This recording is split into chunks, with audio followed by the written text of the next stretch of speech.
வணக்கம் அன்பு நண்பர்களே. இன்றைய பதிவில் நம்ம பார்க்க போகிறது ஆன்மீகத்தில் ஒரு சில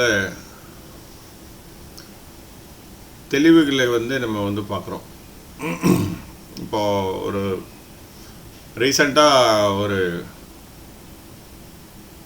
ஒரு ஆன்மீகத்தினை பற்றின ஒரு பதிவை பார்த்தேன். அதாவது இது ஏற்கனவே நம்முடைய பெரியவர்கள் சொல்லியிருக்காங்க. என்ன அப்படின்னு கேட்டிங்கன்னா, ஒரு பெரிய தொட்டியில் ஒரு மண்பாண்டம், ஒரு மண்ணை ஒரு சொம்பு சைஸ்ன்னு வச்சுக்கோங்களேன், மொந்தைன்னு சொல்லுவாங்க. அதுக்குள்ளேயும் தண்ணியை வச்சுக்கிட்டு அந்த மொந்தையை அந்த தொட்டியில் மிதக்க விடுறது.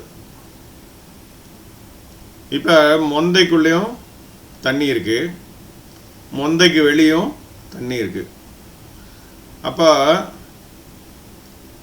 உள்ளே இருக்கிற அந்த மொந்தையில் இருக்கிற தண்ணியை வெளியில் இருக்கிற தண்ணியோட கலக்கணும்னா என்ன பண்ணணும்னா அந்த மொந்தையை உடைச்சிடணும்.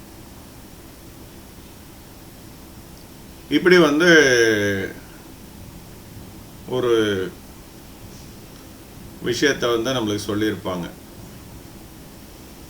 இதை ஒரு ரீசெண்டாக ஒரு யூடியூப்பில் கூட என்ன போட்டிருக்காங்கன்னா, அந்த மொந்தைக்குள்ள பிரபஞ்சம் இருக்கிற மாதிரியும் ஸ்பேஸ் இருக்கிற மாதிரியும் வெளியிலையும் ஸ்பேஸ் இருக்கிற மாதிரியும், அப்போ அந்த மொந்தையை உடச்சிட்டா அது ஸ்பேஸும் கலந்துரும் அப்படின்ற மாதிரியும், அந்த ஸ்பேஸு இது கூட கனெக்ட் ஆகிருக்குதுன்ற மாதிரியெல்லாம் நிறைய கதை விட்டுருக்காங்க. ஆனால்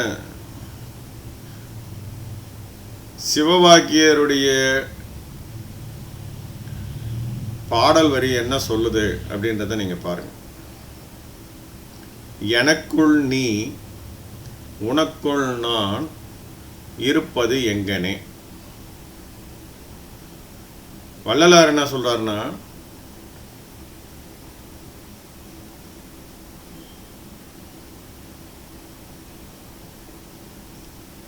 அருட்பெருஞ்சோதி அந்த 6ஆம் திருமுறையில் அவர் எழுதியிருக்கிற பாடலில் என்ன சொல்லியிருக்கிறார்னா, உயிருள் யாம் எம்முள் உயிர் என்று உயிர் நலம் பகிர்ந்ததாம் அருட்பெரும் ஜோதி அப்படின்ட்டாங்க. சரி, இதை நம்ம அடுத்ததாக வருவோம். இதுக்கு முன்னாடி இருந்த விஷயத்தை நான் சொல்லிடுறேன். அதாவது ஒரு சிரிப்பான நகைப்புக்குரிய விஷயம் என்னன்னு கேட்டிங்கன்னா, இந்த ஒரு மொந்தையை காட்டி அந்த மொந்தைக்குள்ளே ஸ்பேஸு வெளியில் ஸ்பேஸுன்றாங்களே. என்னுடைய கேள்வி என்னென்னா, மொந்தைக்குள்ள ஒரு சூரியன் இருக்கிறதாகவும், அப்போ மொந்தைக்கு வெளியே ஒரு சூரியன் இருக்குதா? மொந்தைக்குள்ள இருக்கிற சூரியன் உண்மையாக இருக்கிறதா, இல்லை மொந்தைக்கு வெளியில் இருக்கிறது உண்மையாக இருக்கிறதா? கேள்வி புரியுதா இல்லையா உங்களுக்கு? அப்போ 2 சூரியன், 2 சந்திரன், 2 சூரிய குடும்பம், 2 கேலக்ஸி, 2 பால்வெளி, இப்படி எல்லாம் 2 இருக்குதா? உள்ளுக்குள்ளே இருக்கிறது அதுனா அண்டத்தில் உள்ளதெல்லாம் பிண்டத்தில் உள்ளது, பிண்டத்தில் உள்ளதான் அண்டத்தில் உள்ளதுன்றதை எப்படி நீங்கள் புரிஞ்சுக்கிறீங்க? ஸோ இதை நல்லா புரிஞ்சுக்கிறதுக்கான ஒரு வழியை நான் சொல்கிறேன். இப்போ நீங்கள் ஒரு சினிமா தேட்டருக்கு போகிறீங்க. சினிமா திரையில் படம் ஓடுது. சரியா? சினிமா திரையில் படம் ஓடுது. அப்போ சினிமா திரையில் ஓடுற படம் ப்ரொஜெக்டர்லேருந்து வருது. அந்த ப்ரொஜெக்டருக்குள்ளே என்னடா இருக்குது அப்படின்னு பார்த்தீங்கன்னா ஃபில்ம் ரோல் இருக்குது. அந்த ஃபில்ம் ரோலுன்றது ஏற்கனவே ஷூட் பண்ணி வச்சுருக்கிறாங்கன்றது புரிஞ்சுக்கணும். அதுக்குன்னு ஒரு வருஷம் இல்லை 6 மாதம் ஒரு ஷூட்டிங் நடத்தி அந்த முழு கதையையும் அந்த ஃபில்ம் ரோலில் பதிவு பண்ணி அதை தான் நம்மளுக்கு தியேட்டரில் போட்டு காட்டுறாங்கன்றதை புரிஞ்சுக்கணும். அப்போ ஃபில்ம் ரோல் தான் உண்மையான ஒரு விஷயம். திரையில் தெரியறது வந்து வெறும் பிம்பம், அதனுடைய பிம்பமாக இருக்கிறது அப்படின்றத புரிஞ்சுக்கணும். அப்போ இந்த பிரபஞ்சம்ன்றது வந்து எங்கே உண்மையிலே இருக்குது அப்படின்னு கேட்டிங்கன்னா உங்களுக்குள்ளே தான் இருக்குது. அப்போ உங்களுக்கு வெளியில் தெரியுது எல்லாம் அப்படின்னு கேட்டிங்கன்னா அது வந்து அந்த உள்ள இருக்கிறதுனுடைய பிம்பமாக இருக்கிறது. சரி, அப்போ இந்த இரட்டை வடிவம் தெரிவதற்கு காரணம் என்ன? இப்போ நான் வந்து தியானம் பண்ணி எனக்குள்ளே போய் பார்க்குறேன். அப்போ அங்கே வந்து இந்த முழு பிரபஞ்சத்தையும் பார்க்குறேன். இப்போ கண்ணை திறந்து பார்க்குறேன், முழு பிரபஞ்சமும் எனக்கு வெளியில் தெரியுது. அப்போ நான் உள்ளே போய் பார்த்த பிரபஞ்சம் உண்மையாக இருக்கிறதா, இல்லை வந்து வெளியே பார்த்த பிரபஞ்சம் உண்மையாக இருக்கிறதா? இதை தான் வந்து வள்ளல் பெருமான் சொன்னதும் சரி, சிவவாக்கியர் சொன்னதும் சரி. அப்போ வள்ளல் பெருமான் சொன்னது என்ன சொன்னார்? உயிருள் யாம், எம்முள் உயிர். அப்போ உயிர் என்பது என்னவாக இருக்குதுன்னு போட்டுக்கிறாரு. இப்போ நாம் எதுக்குள்ளே இருக்கிறோம்? இப்போ நம்ம இந்த உடம்புன்னு சொல்லிட்டு இருக்கிறத தானே நம்ம வந்து ஐடென்டிஃபிகேஷனோட பண்ணிக்கிட்டு இருக்கிறோம். இந்த ஐடென்டிஃபிகேஷனோட இருக்கிறது வந்து உடம்பு. அப்போ இது வந்து எங்கே இருக்குன்னா இந்த பிரபஞ்சத்தில் இருக்குது. அப்போ இது உண்மையா, இல்லை இந்த பிரபஞ்சம்னு சொல்லக்கூடியது வந்து எனக்குள்ளே இருக்கிறத நான் போய் பார்த்தனே அது உண்மையா அப்படின்ற ஒரு வார்த்தையை தான் அவர் கேட்குறாரு. அப்போ இந்த உயிர் என்பது இந்த அனைத்து விஷயங்களாக இருக்கின்ற பிரபஞ்சமாக இருக்கிறது என்பதை தான் நம்ம புரிஞ்சுக்கணும். சரியா? இதை வந்து ஒரு தியான அனுபவமாக நீங்கள் பெற முடியும். அது வந்து உங்களை நோக்கி உள்நோக்கி அது செலுத்தும் போது அதை வந்து பார்க்க முடியும். சரியா? அது மாதிரி எனக்குள் நீ உனக்குள் நான் இருப்பது எங்கனே அப்படின்றார். அதாவது நான் வந்து இந்த பிரபஞ்சத்தில் இருக்கிறேன், ஆனால் பிரபஞ்சம் பார்த்தா எனக்குள்ளே இருக்குது. அப்போ இந்த ரெண்டுத்தில் எதுப்பா உண்மை அப்படின்றத சிவவாக்கியர் கேட்குறாரு. சரி, அடுத்தது இந்த ரெண்டு விஷயமா தெரியக்கூடிய இரட்டைத்தன்மை தெரியக்கூடிய அந்த விஷயம் ஏன் நடக்குது? அது எப்போ போகும்? சரியா? அப்போ இந்த மொந்தையை உடைக்கிறோன்னு சொல்கிறோம் இல்லையா? மொந்தையை உடைச்சிட்டா வந்து இப்போ ஸ்க்ரீனில் இருக்கிற ப்ரொஜெக்டரை உடைச்சிட்றீங்கன்னு வச்சுக்கோங்க. அப்போ என்ன ஆகும் அப்படின்னு கேட்டிங்கன்னா, வெளியில் இருக்கிறதும் உள்ளே இருக்கிறதும் ஒன்றா கலக்காது. வெளியில் இருக்கிறது தெரியாமல் போயிடும்ன்றது தான் உண்மை. ப்ரொஜெக்டரு இல்லை வந்து அந்த லைட்டு ப்ரொஜெக்ட் பண்ணலன்னா உங்களுக்கு வந்து ஃபில்ம் ரோல் என்னமோ அது அந்த ஃபில்ம் ரோல் அந்த ப்ரொஜெக்டருக்குள்ளே தான் இருக்கும். ஆனால் அந்த லைட்டை ஆஃப் பண்ணி விட்டிங்கன்னா அந்த திரையில் ஒன்றுமே தெரியாது. ஓகேவா? இந்த மாதிரி ஸ்டெப் பை ஸ்டெப்பாக புரிஞ்சுக்குங்க. ரொம்ப எளிமையாக தான் நான் சொல்கிறேன். அப்போ முந்தைய உடைத்தல் அப்படின்னா என்ன அர்த்தம்னா, இந்த உடம்பை நம்ம வந்து உடைச்சிட்றோம், இந்த உடம்பு தான் இந்த இரட்டைத்தன்மைக்கு காரணமாக இருக்கிறது என்பது தான் உண்மை. சரியா? இந்த உடம்பு என்பது இரட்டைத்தன்மை காட்டுது அப்படின்றது உண்மை. சரி, அப்போ இந்த உடம்பை வந்து இன்றைக்கே நம்ம வந்து செத்து போயிடலாமா? செத்து போயிட்டா அப்போ வந்து இந்த இரட்டைத்தன்மை போயிடுமா அப்படின்னு கேட்டிங்கன்னா கிடையாது. ஏன் அப்படின்னு கேட்டிங்கன்னா, இந்த உயிரினுடைய பண்பு என்ன அப்படின்னு கேட்டிங்கன்னா உற்பத்தி பண்ணிக்கிட்டே இருக்கும். எதை உற்பத்தி பண்ணிக்கிட்டே இருக்கும்னா இந்த உடம்பு என்ற ஒன்றை உற்பத்தி பண்ணிக்கிட்டே இருக்கும். எங்கெல்லாம் உடம்பு அந்த டெஸ்ட்ராய் ஆகுதோ அதை எல்லாத்தையும் திருப்பி ரீப்ளேஸ் பண்ணிக்கிட்டே இருக்கிறது தான் உடம்பினுடைய தன்மை. அதை அந்த ரா மெட்டீரியலை நீங்கள் எடுத்துக்கணும் அப்படின்றதுக்காக தான் இந்த பசி என்பதே வருது. அப்போ பசி என்ற ஒன்று இருக்கின்ற வரை என்னென்னா உங்கள் உடம்புல டிஸ்ட்ரக்ஷன் கன்ஸ்ட்ரக்ஷன் நடந்துக்கிட்டு இருக்குன்னு அர்த்தம். அப்போ பட்டினி கிடக்கலாமா அப்படின்னு கேட்டேன்னா பட்டினி என்ன செத்து போயிடுவேன். அது பிரயோஜனம் கிடையாது. தன்னிறைவுன்றது வேறங்க, வேணான்னு சொல்கிறது வேற. வேணான்னு சொல்கிறவன் வந்து அப்படி பார்க்க போனீங்கன்னா தினமும் பிச்சை எடுப்பவர்களுக்கு வந்து கால் வயிறு அரை வயிறு தான் நிறையும், மீதி நேரம் அவங்க பட்னியிலே இருப்பாங்க. அப்போ அந்த பட்னியிலே இருக்கிறவங்க ஏன் இறைவனை அடைய முடியல? ஸோ அப்படி கிடையாது. உங்களுடைய பசி என்பது போகணும். எப்போ போவோம்? தானாக போகணும். பசி என்பதை நீங்களாக கட்டுப்படுத்துறது இல்லை. விரதம் இருக்கிறது, அது இருக்கிறது, இதெல்லாம் வந்து உலகியல் ரீதியாக இருக்கக்கூடிய விஷயங்கள் தானே ஒழிய, பசி என்பது வந்து உங்களுக்கு இல்லாமல் போக வேண்டும். பசியே இல்லாமல் போச்சு அப்படின்னா என்ன அர்த்தம் அப்படின்னு கேட்டிங்கன்னா, உங்கள் உடம்பு அழியா தேகமாக மாறிவிட்டது அப்படின்றத இண்டிகேட் பண்ணுறது தாங்க பசி போகிறது.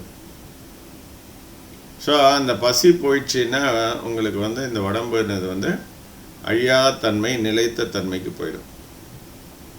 அப்போ இந்த உடம்பு அழியாத நிலைமைக்கு போயிடுச்சுன்னா அப்போ என்ன ஆகும்? மறுபடியும் வந்து ப்ரொடக்ஷன் அங்கே இருக்காது. ஏன்னா டிஸ்ட்ரக்ஷனே இல்லைன்னும் போது ப்ரொடக்ஷன் என்பது அங்கே இல்லாமல் போகும். ஸோ இந்த மாதிரி நிலையினுடைய உச்சத்துக்கு போகும்போது தான் ஒருத்தர் வந்து ஜீவசமாதி அடைகிறார். அந்த ஜீவசமாதி அடையிறது பற்றின விஷயங்கள் எல்லாமே நம்ம ஏற்கனவே நம்முடைய பதிவுகளில் போட்டிருக்கோம், போய் பாருங்கள். ஜீவசமாதினா என்ன அப்படின்ட்டு. அப்புறமேட்டா அந்த ஜீவசமாதிக்குள்ளே இறக்கின பிறகு அவங்களுக்கு மாற்றி பிறத்தல்ன்ற ஒரு நிகழ்வு நிகழும்.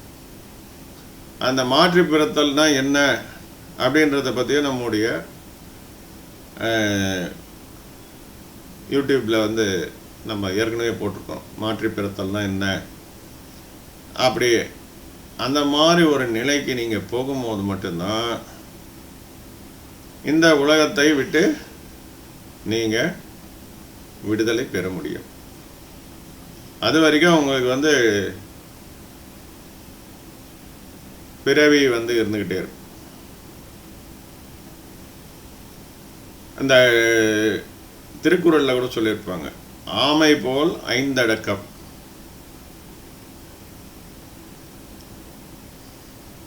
ஆமை போல் ஐந்தடக்கம், இது ஒரு வேட ஞாபகம் வச்சுங்க. பிறவிக்கடல் நீந்துவார் நீந்தாதார், ஆன்மாவினடி சேராதார். ஸோ இந்த வேடெல்லாம் ரொம்ப எளிமையாக நம்ம வள்ளுவர் வந்து எழுதிட்டு போயிருக்கார், 2 வரிகள் எழுதியிருக்கார். அப்போ பிறவிக்கடல் நீங்க வேண்டும் என்றால் என்ன பண்ணணும் அப்படின்னு கேட்டிங்கன்னா, ஆன்மாவின் அடி சேர வேண்டும். ஆன்மானா உயிர், இந்த உயிரின் அடி சேர வேண்டும். அப்போ உயிரின் அடி சேர வேண்டும்னா எது உயிரின் அடி சேர வேண்டும்? அப்போ எது உயிரோட சேராமல் எப்போ பாரு அலைஞ்சிக்கிட்டு இருக்குது அப்படின்றத நீங்கள் நல்லா பார்க்கணும். ஆமை போல் 5 அடக்கல் அப்படின்னா என்ன அர்த்தம் அப்படின்னா, 5 அடக்கல் அப்படின்னாக்கா என்ன? அதே மாதிரி சிவவாக்கியருடைய பாடலில் வந்து 5 எழுத்துக்கு உள்ளே, 5 எழுத்துக்குள்ளே 5 எழுத்தாகவே பிறந்து உழண்டு கொண்டிருக்கின்ற பஞ்சபூத பாவிகால் அப்படின்றத சொல்றார். 5 எழுத்து அப்படின்றது வந்து நம்ம வந்து என்ன குறிக்குது அப்படின்னு பார்த்தீங்கன்னா, இந்த பஞ்ச வடிவங்களாகிய கண்ணு, காது, மூக்கு, நாக்கு, தோல், இதன் மூலியமாக மட்டுமே இந்த உணர்வு என்பது வேலை செய்து கொண்டிருக்கிறது. பார்வை உணர்வு, செவி உணர்வு, நாக்கில் சுவை உணர்வு, தொடு உணர்வு, இப்படி எல்லாமே வந்து உணர்வுகள் வந்துட்டு இருக்குது. இவங்கள தான் வந்து என்ன சொல்கிறாரு அப்படின்னா,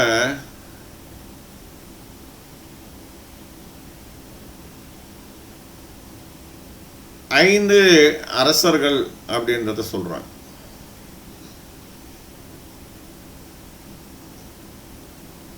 ஐந்து அரசர்கள் அப்படின்னு சொல்கிறாங்க, இல்லை பஞ்ச பாண்டவர்கள்னு சொல்கிறாங்க. இது யார் சொல்லியிருக்காங்கன்னா, இது வந்து அழுகணி சித்தர் வந்து சொல்லியிருக்கிறார். ஸோ இந்த ஐந்து பூதங்கள்ன்ற சொல்லக்கூடிய இந்த கண்ணு காது மூக்கு வழியாக சொல்லக்கூடிய இந்த உணர்வு, இந்த உணர்வு இருக்கிற வரைக்கும் தான் நீங்கள் இந்த உலகத்தை பார்க்க முடியும், கேட்க முடியும், சுவைக்க முடியும், உணர முடியும், எல்லாமே. அப்போ இந்த உணர்வு என்ற ஒன்றை விட்டுவிட்டு அதற்கு மாற்றாக வேறு எதையாவது ஒன்று பயன்படுத்தி இந்த உலகம் இருக்கிறது என்பதை உங்களால் வந்து ப்ரூவ் பண்ண முடியுமா? இந்த உடம்பு இருக்குது அப்படின்றத கூட உங்களால் ப்ரூவ் பண்ண முடியுமா? நிறைய பேசிகிட்டு இருக்கிறேன், மூளை வந்து இப்படி பண்ணுது, அதை பண்ணுது, இதை பண்ணுது, அதை பண்ணுது. பாப்பா பாப்பா சரி, மக்கள் அதை தான் விரும்புகிறார்கள். ஆனால் உண்மை நிலை இதாங்க. ஸோ உணர்வே பிரம்மம். இந்த தாம்பரத்தில் வந்து நம்ம சாமி ஜீவசமாதி ஆகியிருக்காங்க. அவருடைய இதில் போய் நீங்கள் பார்த்தீங்கன்னா தெளிவாக சொல்லியிருப்பாங்க, உணர்வே பிரம்மம் அங்கே எழுதி வச்சுருப்பாங்க. தாம்பரம் அவருடைய பேர்லேருந்து தான் வந்து அவர் தாம்பரம்னு பேர் வந்ததுன்னே சொல்கிறாங்க. பரிபூரண சச்சிதானந்த சுவாமிகள் இந்த சாமியார் மடம் அப்படின்ற ஸ்டாப்பில் அந்த முடிச்சூர் போகிற வழியில் அந்த ஜீவசமாதியானது வந்து இருக்குது. அவர் ரொம்ப பழமையான ஜீவசமாதி அது. இப்போ சூப்பராக கட்டி வச்சுருக்காங்க, நல்ல அருமையாக இருக்குது, உள்ளே பார்க்குறதுக்கு எல்லாமே ரொம்ப அற்புதமாக இருக்கும். அப்போ அவர் வந்து என்ன சொல்கிறாருன்னா, உணர்வே பிரம்மம், அறிவே தெய்வம். அப்போ உணர்வு அறிவு இந்த ரெண்டு விஷயத்தை வந்து அவர் வந்து சொல்லிட்டு இருக்கிறாரு. அதுக்கு தான் நம்ம ஏற்கனவே சொல்லியிருக்கிறோம், பிரபஞ்சத்தை விட்டுவிடு, கடவுளை விட்டுவிடு. சரியா? இப்போ திருப்பி அதை பாருங்க, பிரபஞ்சம்னு சொல்லக்கூடிய உணர்வை விட்டுவிடு, அறிவுன்னு சொல்லக்கூடிய கடவுளை விட்டுவிடு. இந்த ரெண்டுத்தையும் விட்டுவிடுன்னு சொல்கிறேன் இல்லையா நான், அந்த விட்டு விட்டவன் தான் நான். அந்த விட்டு விட்ட இவனை விடாமல் பிடித்துக்கொள். அப்பதான் நீங்க வந்து நீங்களாக இருக்க முடியும். சரியா? ஸோ இப்போ நல்லா புரிஞ்சுக்கங்க, இந்த உடம்பு மறைய செய்யும் வித்தை தான் வந்து வாசியோகம். அது என்ன அப்படின்னு கேட்டிங்கன்னா, நெல் அவித்தல்னு அதுக்கு ஒரு சூட்சமாக ஒன்று இருக்குது. நெல் அவிச்சிட்டிங்கன்னா வந்து அது முளைக்காது.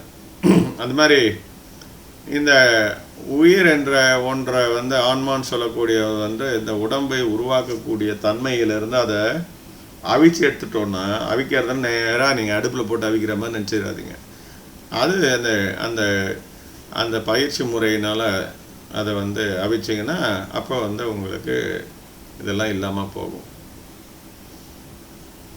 சரி, இதெல்லாம் பாருங்கள், நம்ம இவ்வளோ தூரம் சொல்லிகிட்டு இருக்கிறோம். இதெல்லாம் நம்ம உலகியலுக்கு சாத்தியமாகுமான்னு கொஞ்சம் யோசிங்க. மறுபடியும் நம்முடைய இளைஞர்களுக்கும் மறுபடியும் நம்முடைய குடும்பஸ்தர்களுக்கும் சொல்லிக்கொள்வது என்னவென்றால், ஆன்மீகம் ஒரு பொதுவான மக்களுக்கான பயிற்சி அல்ல. நம்ம சேனலில் ஏன் இவ்வளோ விஷயத்தை நம்ம திருப்பி சொல்லிக்கிட்டு இருக்கிறோம்னா, இந்த ஸ்பிரிச்சுவல் எஜுகேஷனை நம்ம சொல்லி கொடுத்து ஒரு அவேர்னஸை க்ரியேட் பண்ணாதான் மக்கள் இதில் போகாமல் அவங்க ஒழுங்காக பக்தி மார்க்கத்தில் இருந்துட்டு உலகியல் கடமைகளை முடிச்சுட்டு இருப்பாங்க.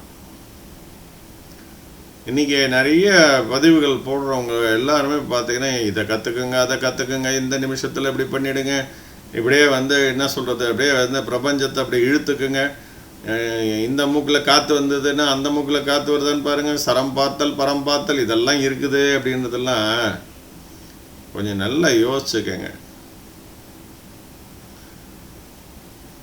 உங்களுக்கு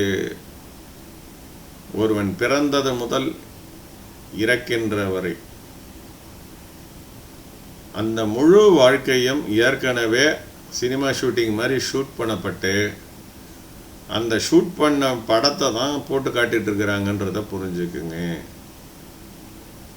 அப்போ அதில் இருந்து மாற்றங்கள் செய்வது என்பது இயலாத காரியம். நீ எந்த மூக்கில் எப்படி காற்று வருதுன்னு போனால் கூட போங்க, போய் பாருங்க. இந்த மூக்கில் காற்று வருது, இப்போ புலி வராதுன்னு போய் பாருங்கள், புலி வரும். புலி இருக்கிற இடத்துக்கு இந்த மூக்கில் காற்று வருதுன்னா நம்ம தைரியமாக போகலாம் அப்படின்னு நினச்சி நீ போய் பார். சும்மா சின்ன சின்ன கதைகள்லாம் விட்டுன்னு இருக்கக்கூடாது. நம்ம புலி இருக்கிற இடத்துல நேராக தைரியமாக இருந்தால் உள்ளே போங்க. காற்றுல எப்படியும் காற்றை ஜட்ஜ் பண்ணின்னு போங்க. காற்று கடவுள்னு சொல்கிறவங்களாம் முட்டாள். காற்று கடவுள் கிடையவே கிடையாது. அப்போ எல்லாமே என்ன சொல்கிறதுன்னா நிறைய தவறுகள்லாம் நடந்துக்கிட்டு இருக்குது. அது மாதிரி மனமே குரு அப்படின்றதும் கிடையவே கிடையாது.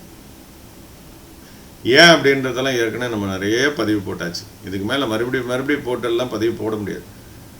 ஏற்கனவே பல மணி நேரங்கள் இதெல்லாம் பேசி முடிச்சிருக்கோம். சரி, இன்னைக்கு நம்ம சொல்லக்கூடிய விஷயம் என்னவென்றால், நமக்குள்ள இருக்கிற பிரபஞ்சம் இயங்கிக் கொண்டு இருக்கின்றது. பிரபஞ்சத்தினுடைய முழு அம்சமும் உள்ள இருக்குது. உள்ள இருக்குது அப்படின்னா என்ன, மண்டைக்குள்ள இருக்கா? அப்போ மண்டையை ஓபன் பண்ணி பார்த்தா உள்ள தெரியுமா? அப்படி கிடையாது. அது அந்த ரகசிய வாசலாகிய 10ஆம் வாசலை யார் ஒருவன் திறந்து கொள்கிறானோ, அதுலேயும் விட்டாம இருங்க. அறியல 10ஆம் வாசல்னா ஒரு உண்மையாகவே ஒரு ஓட்டை இருக்குது. அந்த ஓட்டைக்குள்ளே நீங்கள் காத்தடிச்சிங்கன்னா 10ஆம் வாசல் வழியாக போயிடலாம். இப்படியெல்லாம் விடுறவங்களாம் இருக்கிறாங்க. இது அப்படியே என்னன்னா, இந்த அண்ணாக்குக்கு பின்னாடி ஒரு ஓட்டை உள்ளே இருக்குது. அதுக்கு எதுக்குங்க நம்ம நுரையீரல் வழியாக காற்றை மேலே ஏற்றணும்? அதுக்கு ஒரு டியூப்பை போட்டுட்டு வெளியிலேருந்து பம்ப் பண்ணிக்கிட்டே ஏற்றிடலாமே காற்றை. அதெல்லாம் கிடையாது. 10ஆம் வாசல் என்பது ஒரு மாயா வாசல். அது மனம் என்ற கதவினால் மூடப்பட்டிருக்கிறது. மனமே குருன்னு சொல்கிறவங்க நல்லா யோசிச்சுக்கோங்க. இந்த குரு அப்படின்றவர் தான் மூடின்னு இருக்கிறாரு இந்த 10ஆம் வாசலை. அப்புறம் எப்படிங்க கடவுளை பார்ப்பீங்க? ஸோ மனம் என்பது தான் முதல்ல எதிரி. சரி, மனம் என்பது என்ன அப்படின்னு பார்த்தீங்கன்னா, அது ஒரு ஜடப்பொருள். மனம் என்பது எண்ணங்களின் தொகுப்பாக இருக்கிறது. எண்ணங்களின் தொகுப்பு தான் மனம் என்பதை புரிந்து கொள்ளுங்கள். அப்போ எண்ணங்கள்லாம் உயிரோட இருக்கா? அதெல்லாம் உயிர் பொருளா அப்படின்னு கேட்டிங்கன்னா, எண்ணங்களும் உயிர் பொருள் இல்லை, அதுவுமே ஒரு ஜடப்பொருள் தான். அப்போ இந்த எண்ணங்கள், மனது, செயல் எல்லாமே என்ன அப்படின்னு கேட்டிங்கன்னா, ஒரு மூளையில் இருக்கக்கூடிய ஒரு மூட்டையை நீங்கள் தலைமையில் வச்சின்னு ஊர் ஃபுல்லாக சுற்றி ஒரு இடத்துல இறக்கி வச்சிங்கன்னா அதுக்கு என்ன சொல்லுவீங்க? மூட்டையே தானாகவே அந்த எல்லாத்தையும் சுற்றிக்கிட்டு வந்துச்சா, அந்த இடத்துக்கு வந்துச்சான்னு கேட்டிங்கன்னா கிடையாது. நீங்கள் எடுத்துன்னு வந்தால் மட்டும்தான் அந்த மூட்டை அங்கே வரும்ன்றதை புரிஞ்சுக்கணும். ஸோ மூட்டை என்பது ஜடப்பொருள். இந்த மாதிரி தான் பாயிண்ட் ஏ அப்படின்ற எண்ணம் தொடங்கிய இடத்திலிருந்து அந்த எண்ணம் வந்து மனமாக மாறி, மனமாக மாறின விஷயம் செயலாக மாறி, செயலாக மாறியது முடிகின்ற வரை எது வேலை செய்யுது அப்படின்னு கேட்டிங்கன்னா இந்த உயிரானது மட்டும்தான் வேலை செய்யுது. எது வழியாக? இந்த 5 பூதங்களாகிய கண்ணு காது மூக்கு அப்படின்ன கூடிய இந்த விஷயங்கள் தருகின்ற தகவலின் அடிப்படையில் தான் உங்களுக்கு எண்ணங்கள் வருகிறது. ஸோ இப்போ ஒரு சாதாரண எக்ஸாம்பிள் என்ன சொல்கிறேன்னா, வீட்டு வெளியில் வந்து திடீர்னு பார்த்தா ஜோன்னு மழை கொட்டுது. உடனே நம்ம என்ன பண்ணுறோம், அந்த சத்தத்தை வந்து காதில் விழுந்த உடனே என்ன பண்ணுறோம், மழை வருது பொழுது அப்படின்ட்டு தப்பன்னு போய் போர்ட்டிக்கு திறந்து அங்கே காய போட்டிருக்கிற துணி எல்லாத்தையும் எடுத்துன்னு வந்து உள்ளே வச்சுக்கிறோம். ஏன்னா துணி நனைஞ்சிருமேன்னு ஓடுறோம். ஸோ துணி நனையுது அப்படின்ற ஒரு எண்ணம் எப்போ வந்தது? அந்த உணர்வு காதில் மழை பெய்யுதுன்ற ஒரு உணர்வு வந்து நம்மளுக்கு உணரப்பட்டது. ஒரு ரேடார் மாதிரி வச்சுக்கோங்களேங்க. அந்த ரேடாரில் வந்து அந்த உணரப்பட்டது, அதனால் அந்த செயல் நடந்தது. இதை செத்த போனத்துக்கு வந்து இப்போ மழை பெய்யுது அப்படின்னா செத்த போனம் எழுந்து போய் துணியெல்லாம் எடுத்துன்னு வந்து வச்சுட்டு போகுமான்னு பாருங்கள், கிடையாது. சரி, அப்போ உடம்பு என்பது வந்து ஒரு ஒரு என்ன சொல்கிறது, ஒரு அப்பாவி. உடம்பு என்பது ஒரு அப்பாவின்றது புரிஞ்சுங்க. உடம்பு என்பது வந்து ஒரு பொம்மை. அதுக்கு நல்லதும் தெரியாது, கெட்டதும் தெரியாது. பொம்மைக்கு என்னங்க தெரியும்? பொம்மையை எங்கே போட்டாலும் அப்படியே கிடக்கும். அதை நீ எடுத்து வச்சுன்னு ஆடின்னு இருக்கிற வரைக்கும் தான் அது பொம்மை, அது ஆக்ஷனில் இருக்கும். இல்லைன்னா அதுவாக போயெல்லாம் ஒழிஞ்சிக்கிறதோ, அதுவாக போய் மறைஞ்சிக்கிறதுக்கோ அதுக்கான பயமோ எதுவுமே கிடையாது. எல்லாமே இந்த நான் என்கின்ற உணர்வின் மூலியமாக இருப்பிட நடிப்புக்காகத்தான் மட்டும்தான். ஓகேவா? ஸோ இந்த மாதிரி இதெல்லாம் நிறைய இருக்குங்க, நிறைய இருக்குது. தயவுசெய்து வந்து எல்லாரையும் போட்டு குழப்பி நிறைய இந்த தவறான விஷயங்கள் எல்லாம் பேசிக்கிட்டு, ஆன்மீகம்னா எல்லாருக்கும் பொதுவான விஷயம். ஆன்மீகம்னா என்ன? ஆன்மீகம் who are you, who am I, இதெல்லாம் வந்து தெரிஞ்சுக்கிறதுனால என்ன நடக்க போகுதுன்னு கேட்டிங்கன்னா ஒன்றுமே கிடையாது. ஸோ இதெல்லாம் வந்து ஒரு பெரிய விஷயமாக பார்த்து இதில் நீங்கள் முயற்சி பண்ண ஆரம்பித்து நாளைக்கு வந்து கோமணம் கூட மிஞ்சாமல் போயிடுங்க. முதல்ல புரிஞ்சுக்குங்க. அது என்னென்னா ஏதுமற்ற தன்மைன்னு இருக்காங்க. அது ஏதுமற்ற தன்மையெல்லாம் கிடையவே கிடையாது. அது எல்லாமாய் இருக்கின்ற தன்மை. ஏதுமற்றதுன்னு எதுவுமே கிடையாது. இப்போ ஒன்றும் இல்லை, இப்போ ஒரு பாத்திரத்தில் நீங்கள் என்ன பண்ணுறீங்கன்னா தண்ணி எடுத்துக்கிறீங்க. அதில் வந்து நல்லா கிளியராக இருக்குது தண்ணி. அதில் வந்து 2 இல்லை 3 சொட்டு இங்கு விடுங்க. இங்கு விட்ட உடனே என்ன ஆகும் அப்படின்னு பார்த்தீங்கன்னா, அந்த இங்கு கொஞ்சம் கொஞ்சமாக பரவி முழு தண்ணியும் ப்ளூவாக மாற்றிடும். இப்போ அந்த தண்ணிக்கும் ப்ளூவுக்கும் வந்து வித்தியாசம் இல்லாமல் போயிடும். அப்படின்னா வந்து அங்கே யாருமே இல்லைன்னு அர்த்தமா? அந்த ப்ளூ என்பது தண்ணி என்பது ஏற்கனவே இருக்குது. எல்லாம் ஒன்றாயிட்டதுனால there is no other person. முழுமையாக ஒன்றோடு ஒன்றே கலந்து விட்டது அப்படின்றதுனால தான் அது வந்து இன்னொன்று தெரியல. அதுக்காக வந்து ஏதுமற்றது, எதுவுமே இல்லாதது, எம்டினஸ்ஸு, இப்படி வெட்ட வெளின்றது வேறு மாதிரி சித்தர்கள் சொல்லியிருக்காங்க, இவங்க வேறு மாதிரி சொல்லிகிட்டு இருக்காங்க. அப்படிலாம் எதுவுமே இல்லைன்றதை புரிஞ்சுங்க. எல்லாமா நீங்களாக மாறிட்டிங்கன்னா அதுதான் வந்து ஒரு நிலை. அப்போ வள்ளல் பெருமான் சொன்ன மாதிரி, யாம் இப்பொழுது இவ்வுடம்பில் உள்ளோம், இனி எல்லார் உடம்பிலும் புகுந்து கொள்வோம் அப்படின்னு சொல்லியிருக்கிறார். அப்படின்னா என்ன அர்த்தம்? உனக்குள்ள இருக்கின்ற இந்த உயிர் என்கின்ற பிரபஞ்சத்தில் நீ கரைந்து விட்டால் நீ எல்லா பொருட்களிலும் கரைந்து விடுவாய். அப்போ ஒன்னஸ் தான் இருக்குவாங்க. அந்த ஒன்னஸையே நீ வந்து ஃபீல் பண்ண முடியாது. நீ இருப்பதையே அங்கே உணர முடியாமல் போய்டுன்றதை நல்லா ஞாபகம் வச்சுங்க. நீங்கள் அப்படி கரைஞ்சிட்டிங்க அப்படின்னா உங்களுடைய உணர்வுகள் எல்லாமே எங்கே இருக்கும் அப்படின்னு கேட்டிங்கன்னா உங்கள் உயிர்லேயே ஒடுங்கி நின்றுடும். உணர்வு வெளியே வராது. இந்த கண்ணு திறந்து இருந்தால் கூட அந்த கண்ணு பார்க்காது. காது திறந்து இருந்தால் கூட காது கேட்காது. நாக்கு ஆக்ஷனில் இருந்தாலும் அது சுவைக்காது. தோல் மேலே எதையா ஒன்றத்தை வச்சாலும் அது தெரியாது.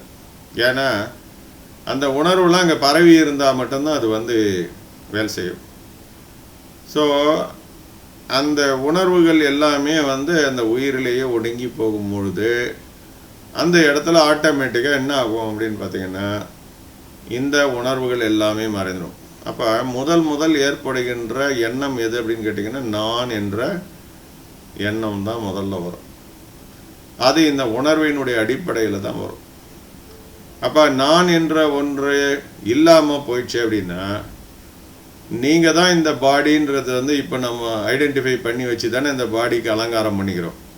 பாருங்க, ஒரே தாடியாக இருக்குது, சரி இதை ஷேவ் பண்ணுறதுக்கு நேரம் இல்லை, அப்படியே ஓடின்னு இருக்கிறோம்.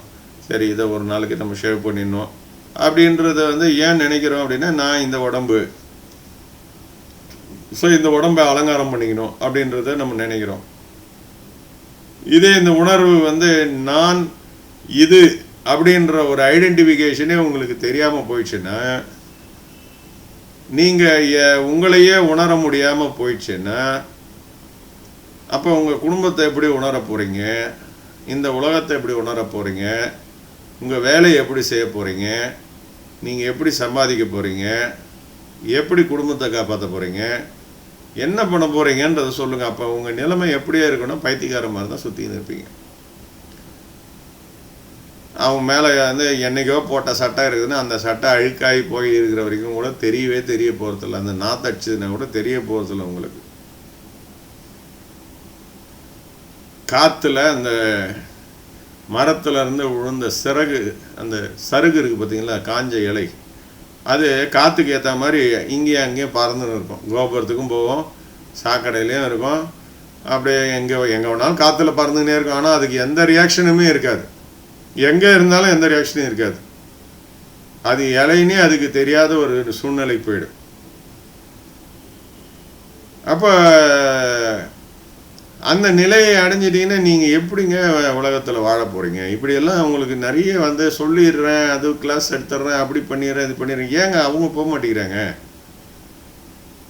அவங்க ஏன் உங்ககிட்ட பேசுகிறாங்கனாலே அவங்க தன்னை அறிகின்ற நிலையிலே தான் இருக்கிறாங்க. அவங்கக்கிட்ட நான் என்ற ஈகோ எங்கே போயிடுச்சு? ஈகோன்னொன்னே ஈகோயிஸ்டிக் அப்படின்ற உலகியல் வார்த்தையை யூஸ் பண்ணிடுறேன். ஈகோ அப்படின்னா என்னென்ன? நான் என்கின்ற முதல் தோன்றுகின்ற எண்ணம் தான் ஈகோ. அந்த ஈகோ எல்லா ஜீவராசிகளுக்கும் எல்லாத்துக்கும் உண்டு. சரியா? மண்டை கணம் பிடிச்ச வேண்டாம் அப்படின்னு சொல்கிறதெல்லாம் உலகியல் தன்மை. அப்படிலாம் கிடையாது. எப்போ இந்த 5 புலன்கள் வேலை செய்கின்றதோ அப்போ என்ன பண்ணுன்னா இந்த உடம்பு அது எந்நேரமாக ஸ்கேன் பண்ணிக்கிட்டே இருக்கும். உடம்புல நடக்கிற ஈவெண்ட் எல்லாத்தையும், அந்த ஈவெண்ட் எல்லாத்தையும் இருக்கிற வரைக்கும் என்னென்னா இந்த நான் என்கின்ற உணர்வு உங்களுக்கு இருந்துக்கிட்டே இருக்கும், எண்ணம் இருந்துக்கிட்டே இருக்கும். நான் என்ற உணர்வு போகவே போகாது. சரியா? அப்போ பைத்தியக்காரத்தனமாக ஏகப்பட்ட யூடியூப்புகளை போட்டுக்கின்னு மக்களை திசை திருப்பிக்கிட்டு இதை கற்றுக்குங்க, அதை பண்ணிக்கோங்க, இதை பண்ணிக்கோங்க கூட அப்படியே பிரபஞ்சத்தை அப்படியே இழுத்துருங்க. இப்போயே கோடீஸ்வரன் ஆக்கிடலாங்க. ஏங்க அவ்வளோ கோடீஸ்வரன் ஆக்குறீங்களே? இப்போ எங்களால் தான் முடியல, எங்களை கொஞ்சம் கோடீஸ்வரன் ஆக்கி விடுங்களேங்க. இப்போ என்கிட்ட வண்டி இல்லை, நீங்கள் வண்டி வச்சுன்னு போயின்னு இருக்கீங்க, நான் லிஃப்ட்டு கேட்டு பின்னாடி வந்துக்கலாம்ல, உங்கள் கூட உட்காந்துக்கினே நானும் வந்துடலாம்ல. அந்த மாதிரி ஏங்க எங்களையும் சேர்த்து தான் நீங்கள் அந்த மேனிஃபெஸ்டேஷனில் கொண்டு உலகத்தையே தன்னிறைவாக இருக்கக்கூடிய சந்தோஷமான உலகத்தை மாற்றி கொடுங்களேங்க. ஏன் இண்டிவிஜுவலாக நான் பண்ணணும், நீ பண்ணணும்? அப்போ நீங்கள் தன்னிறைவு பெற்று இருந்தால் உங்களுக்கு எந்த தேவைகளுமே இருக்காதில்ல. அப்போ எதுக்கு நான் இந்த மாதிரி ஒரு கிளாஸ் போடுறேன், இவ்வளோ நேரம் ஹவர்ஸு, இதுக்கு அப்பாயின்மெண்ட்டு வாங்கிக்கோங்க அப்படின்னு சொல்லிவிட்டு ஒரு கன்சல்டேஷன் ஃபீஸ் வாங்குறீங்க தானே? அப்போ நீங்கள் தன்னறிவு அடையலை இல்லை. அந்த மேனிஃபெஸ்டேஷன் உங்களுக்கே வந்து செல்லுபடி ஆகலை தானே. நீங்களே மேனிஃபெஸ்ட் பண்ணி உலகத்தில் இருக்கிற 600 பில்லியன் மக்களை வந்து உடனே என் கூட கான்டாக்டில் வந்துடணும் அப்படின்னு ஒரு மேனிஃபெஸ்டேஷனை பண்ணுங்கள். எல்லாரும் ஆளுக்கு ₹1 கொடுக்க சொல்லு எனக்கு அப்படின்னு சொல்லுங்கள். அப்போ 600 மில்லியன் ஒரே செகண்டில் உங்களுக்கு வந்துட போகுது. இதுக்கு மேலே வேணுமா நான் உங்களுக்கு காசு? ஏன் உலகத்தை இப்படியெல்லாம் ஏமாத்துறோம்? இப்படி வந்து ஒரு எப்படி உங்களுக்கெல்லாம் மனசாட்சி வந்து ஒத்துழைக்கிறதுன்னு எனக்கு ஒன்றுமே புரியலை. ஆன்மீகத்துக்குள்ளே வந்துட்டிங்கன்னா மற்றவங்க ஏமாற்றவே முடியவே முடியாதுங்க. ஏன்னா அது எல்லாமே ஒன்று அப்படின்ற தன்மைக்கு போயிடும். அப்போ அது வந்து தன்னைத்தானே ஏமாற்றிக்கிற தன்மையிலிருந்து விலகிறது தாங்க ஆன்மீகமே. இப்போ நம்ம பண்ணினே இருக்கிறதே என்னென்னா நம்மளே நம்ம ஏமாற்றிக்கின்னு இருக்கிறது தான். மேலே மேலே அந்த தவறை நம்ம செய்ய மாட்டோம்.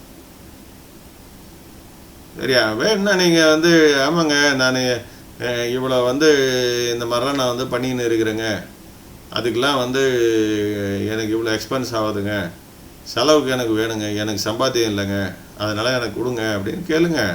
வெளிப்படையாக அதை வந்து சொல்லிட்டு போகிறத விட்டுட்டு நான் என்னமோ ஒரு பெருசாக ஒரு விஷயத்தை கற்றுக் கொடுத்துட்டேன், நீங்கள் கற்றுக் கொடுத்த அப்படின்றது வந்து ஒரு நியாயமான விஷயமா இருக்கணும். உலகியல்ல நீங்கள் ஒரு பைக் வாங்குறீங்க, ஒரு 50,000 ரூபா கொடுத்து ஒரு பைக் வாங்குறீங்கன்னா அந்த பைக் ஓடுது தானுங்க.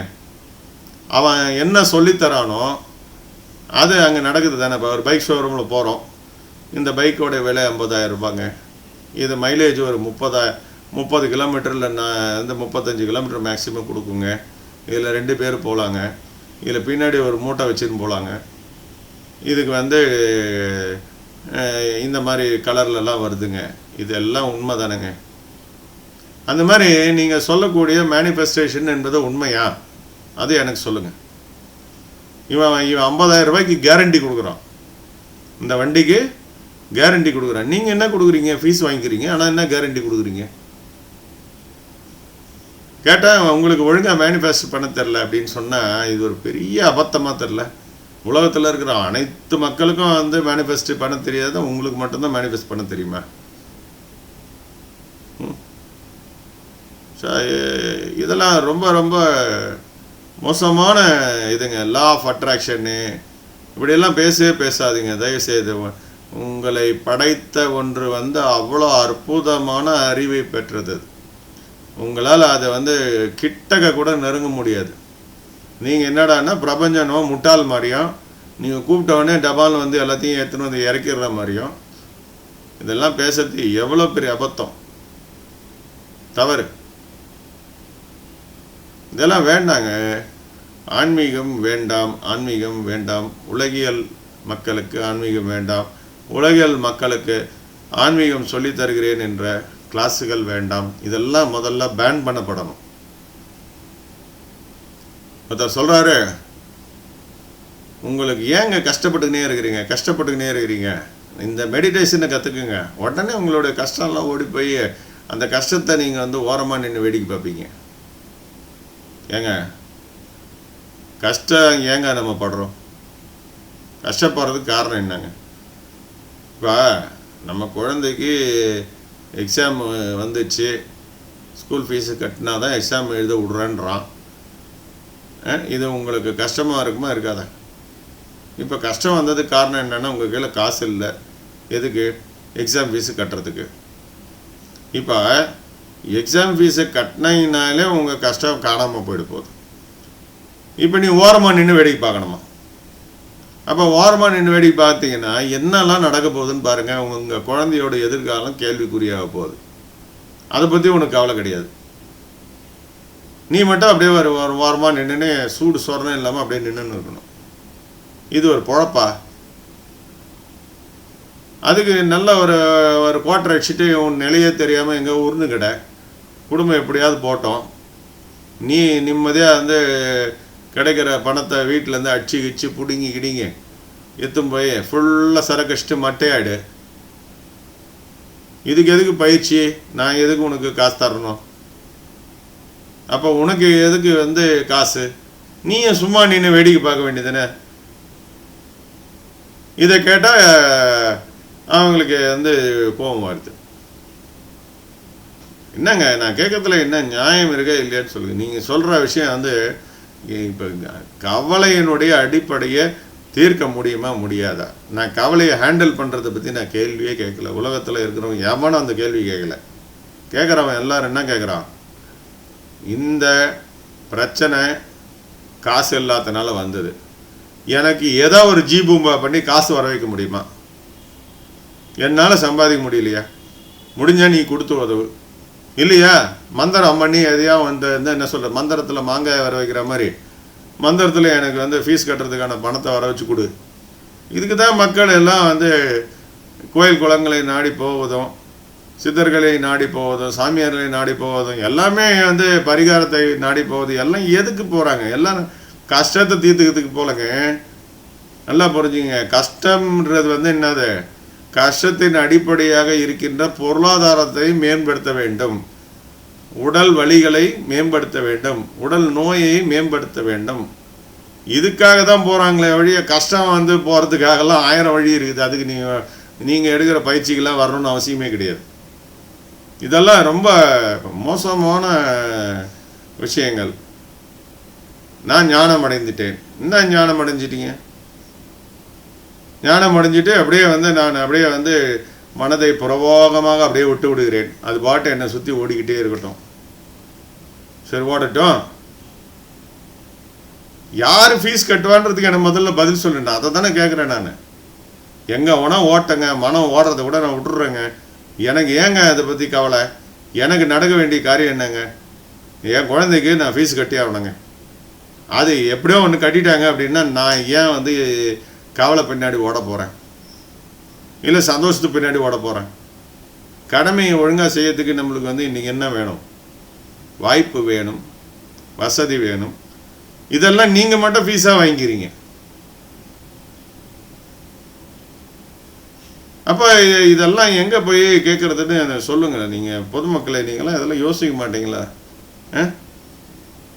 உங்களுக்கு நீங்களே சொல்லுங்கள், உங்களுக்கு என்ன வேணுன்றதை நீங்கள் சொல்லுங்கள். பொதுமக்களாகிய நீங்கள் ஜட்ஜாக இருந்து சொல்லுங்கள். உங்களுக்கு கவலை நாளையிலேருந்து வரக்கூடாது அப்படின்னு நினைக்கிறீங்களா? இல்லை உங்களுடைய பொருளாதாரம் மேம்பட்டதனால் எனக்கு கவலைகள் போயிடுச்சு, என்னுடைய வாழ்வாதாரம் மாறிவிட்டதனால் கவலைகள் போயிடுச்சு, எங்களுடைய குடும்பத்தில் உள்ள ஒற்றுமை வந்து விட்டதனால் என்னுடைய கஷ்டங்கள் போயிடுச்சு, என்னுடைய குடும்பம் நிம்மதியாக இருக்கிறது அதனால் என்னுடைய கஷ்டங்கள் போயிடுச்சு, இதெல்லாம் இப்போ நடக்காததுனால தான் நான் வந்து ஊராக சுற்றி எங்கேயாவது விஷயம் நடக்குமான்னு பார்க்குறேன். இதுதானே அவங்களுடைய உண்மையான குறை. இந்த குறையை நிவர்த்தி பண்ணுறதுக்கு இவங்க இந்த மாதிரி சொல்லிக்கிட்டு இருக்கவங்களாலாம் முடியுமான்றத சொல்லுங்கள். வேறு எந்த கேள்வியும் எனக்கு வேண்டாம். நம்மக்கிட்ட தான் வந்து அவங்க வயிற்று வழியை தீர்த்துக்கிறாங்களே வழியை ஃபீஸுன்னு போட்டு நம்ம வந்து காதில் ஈயங்க அரைச்சி ஊற்றுற மாதிரி ஊற்றிட்டு திருப்பி வெளியே வந்து பார்த்தா நம்ம கையில் இருந்து என்ன சொல்லுத, பிச்சை எடுத்தாலும் பெருமாள் அதை பிடுங்க நான் அனுமாரி நம்ம சொல்கிற மாதிரி இருந்த ₹1 கூட பிடிங்கி அனுப்பிடுறானுங்க. மக்களே, தயவுசெய்து நீங்களே வந்து முடிவு பண்ணிக்கோங்க. ஒரு அவேர்னஸுக்காக தான் இந்த வீடியோக்குள்ளே நம்ம வந்து ஒரு 500-600 வீடியோ போடுறோன்னா என்ன காரணம்னா, எல்லாமே நீங்கள் கற்றுக்காதீங்க, சும்மா இதெல்லாம் தெரிஞ்சுக்கங்கப்பா, இதனுடைய சைடு எஃபெக்ட்ஸ் என்னென்ன இருக்குதுன்னு தெரிஞ்சுக்கங்கப்பா, இதுக்காக மட்டும்தான். இதெல்லாம் யாருக்கு அப்படின்னா, ஒன்லி ஃப்ரம் த பிகினிங் ஒண்டிக்கட்டையாக இருந்து அவன் வாழ்க்கையே வந்து சந்நியாசம்ன்ற வார்த்தை கூட விட்டுடணும். இறைவனை நோக்கி வேணாம், தன்னை நோக்கிய பயணத்துக்கு நான் வந்து என்னை அர்ப்பணித்து கொண்டேன். என் பின்னாடி யாருமே கிடையாது, என்னுடைய டிபெண்ட்டை யாரும் கிடையாது, நான் மட்டும்தான். நான் வந்து எங்கே வேணாலும் பிச்சை எடுத்து சாப்பிட முடியும், கிடைக்கிற இடத்துல தூங்க முடியும், எங்கே வேணாலும் வந்து நான் வந்து கோமணம் கூட இல்லாமல் போக முடியும் அப்படின்னு டெடிகேட் பண்ணி லைஃப் ஃபுல்லாக இருக்கிறவனுக்கு தாங்க இந்த வழி.